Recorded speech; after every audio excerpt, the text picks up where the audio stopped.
Boa noite, meu nome é Jorge Menezes, você está assistindo o programa Radar Executivo, você sintonizado no mundo empresarial. O programa Radar Executivo é um oferecimento da Radar Executivo Business School.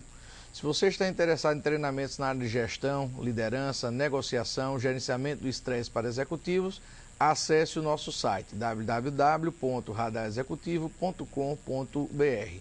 Estamos aqui no programa hoje com a presença de Araújo Júnior, diretor executivo da Fundação Altino Ventura.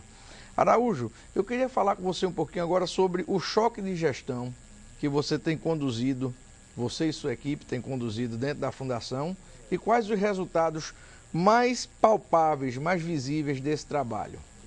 Olha, isso aí foi um trabalho realmente muito bonito que a gente está conseguindo desenvolver na Fundação.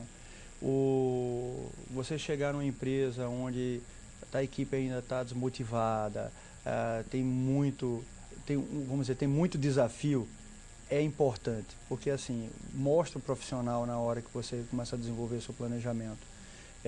A gente tem buscado um espaço, uma lacuna onde a gente não preenchia. Então, muitos trabalhos de relações humanas têm sido feitos, melhoria de refluxo, humanização, capacitação. Então, um trabalho, assim, não dá nem para especificar um trabalho exclusivo, que são tantas áreas que estavam carentes nessa gestão para poder melhorar, que a velocidade do trabalho teve que atender simultaneamente todas as áreas. Uhum. Então, assim, mas um trabalho mais importante que está sendo feito é construindo uma base de relações humanas. Relações humanas, para mim, hoje é a base de todo o processo de uma grande gestão.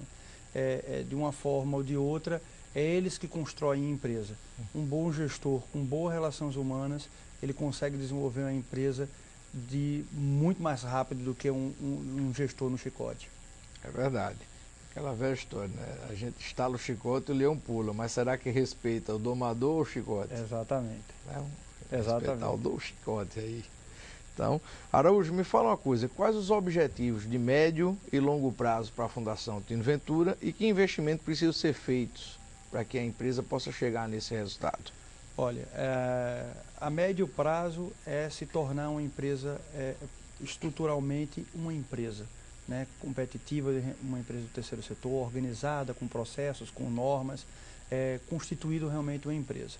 A longo prazo nós temos a construção da nova sede, que aí é uma construção que eu preciso que todo mundo se envolva, todo pernambucano que se envolva, todo nordeste se envolva, porque é uma coisa que estava sendo construída não para a Fundação, mas sim para você, para mim, para todas as pessoas que precisam, certo? Nós estaríamos contribuindo com cada um tijolinho.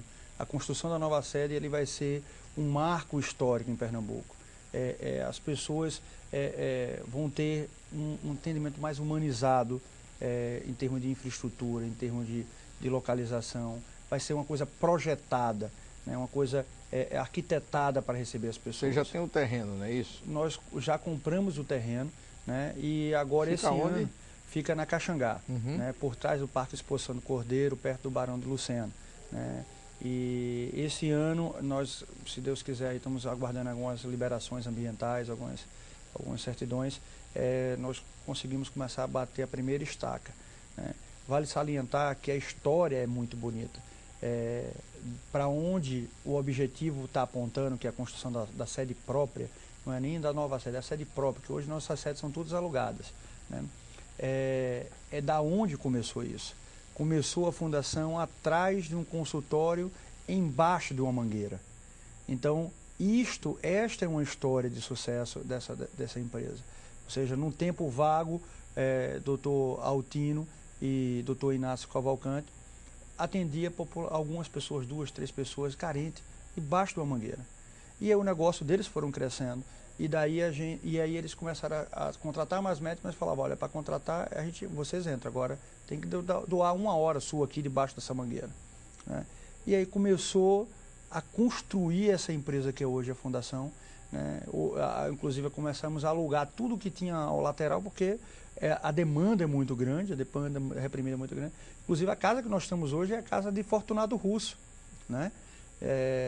Então tem uma história muito bonita, para onde nós vamos, o sonho que é conquistar a sede própria, é uma coisa que vai enaltecer muito o trabalho que começou debaixo da mangueira. Aqui no programa, Araújo, sempre no primeiro bloco, a gente fala um pouquinho da empresa, quando é uma empresa privada do mercado, né?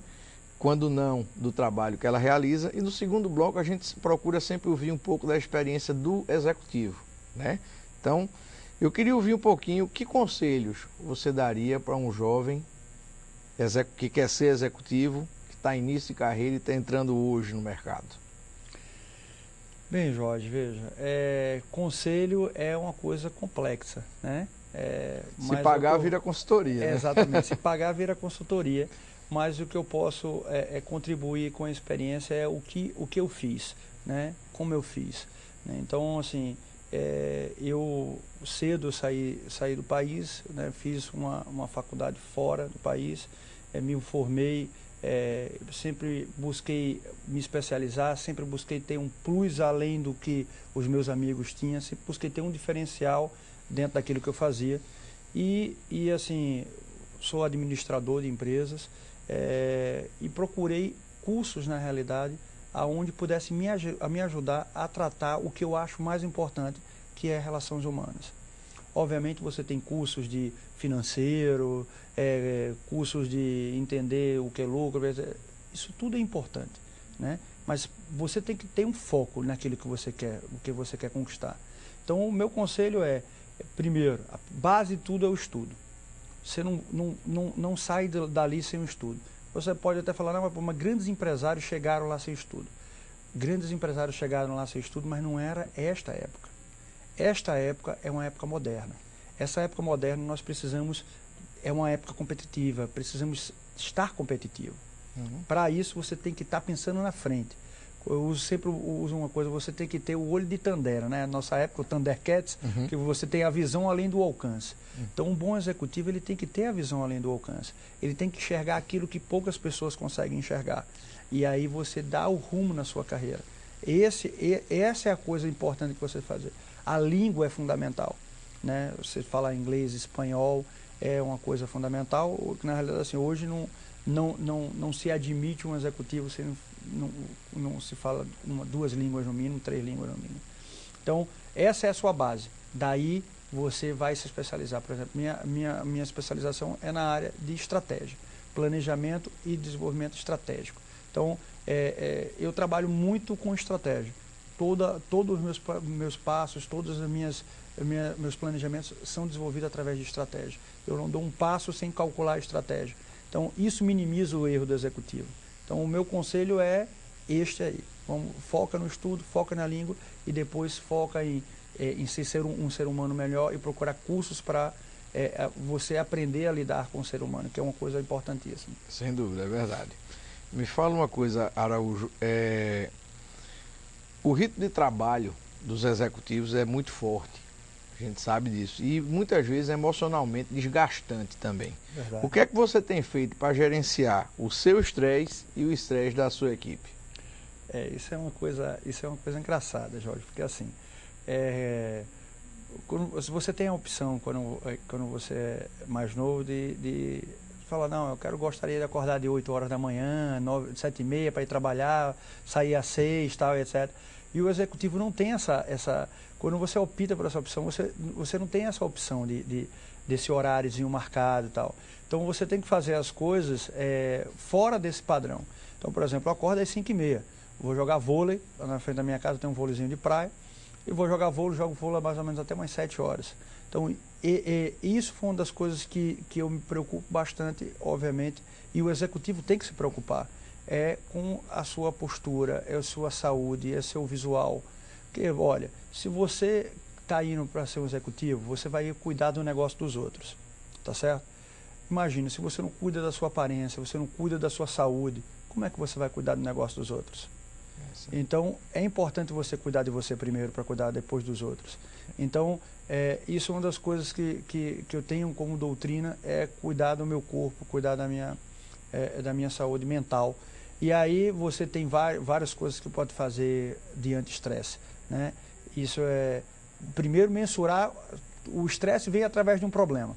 E uma das coisas que você tem que aprender é mensurar o tamanho do problema. Então, quando você aprende a mensurar o tamanho do problema, isso que é importante.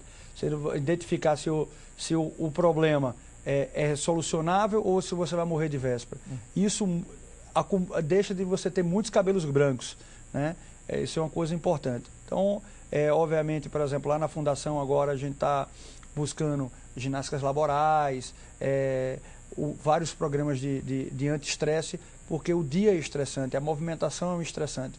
Você tem ideia, eu não fico preocupado com a demanda, eu tenho preocupado em como atender a demanda, porque a demanda existe todos os dias. Então é uma preocupação que toda empresa privada queria ter. Olha, eu não quero correr atrás de cliente, não. Os clientes vêm correr atrás de mim, agora eu quero saber como é que eu vou atender eles. E só que isso chega um momento que os colaboradores estressam, ficam estressados. E aí, assim, tem que ter uma conversa, tem que aprender a escutar, tem que ter outros recursos mentais e corporais para eles poderem desestressar também. E não é fácil. Você trabalhar 14 horas, feito um executivo, 16 horas até, às vezes até, dependendo, até vira a noite trabalhando. Né? Você com certeza já virou algumas e sabe que não é fácil porque você tem o grande detalhe. Quando eu sempre falo, olha, o executivo ele tem uma palavra de executar. Ele tem que executar as coisas e ele não pode esperar por ninguém. É ele que tem que fazer, ele é a ponta da adaga. Com certeza. Araújo, agradeço a tua presença aqui no programa. Sem dúvida nenhuma, esclareceu muito para quem está nos ouvindo, que muitas vezes pensa que a vida do executivo é só ponte aérea e bons restaurantes. E a gente começa a perceber que existem dois lados da moeda e quem quer seguir a carreira tem um preço a pagar também, que é a dedicação e a concentração nos resultados. Você acabou de assistir o programa Radar Executivo, você sintonizado no mundo empresarial. O programa Radar Executivo é um oferecimento da Radar Executivo Business School, a primeira escola de negócio do Brasil a se instalar em um dos aeroportos. Em breve estaremos com a unidade no Aeroporto Internacional dos Guararapes para proporcionar mais conforto para você, com treinamentos na área de liderança, gestão, estratégia, negociação, gerenciamento do estresse e vendas. Boa noite e muito obrigado pela sua audiência.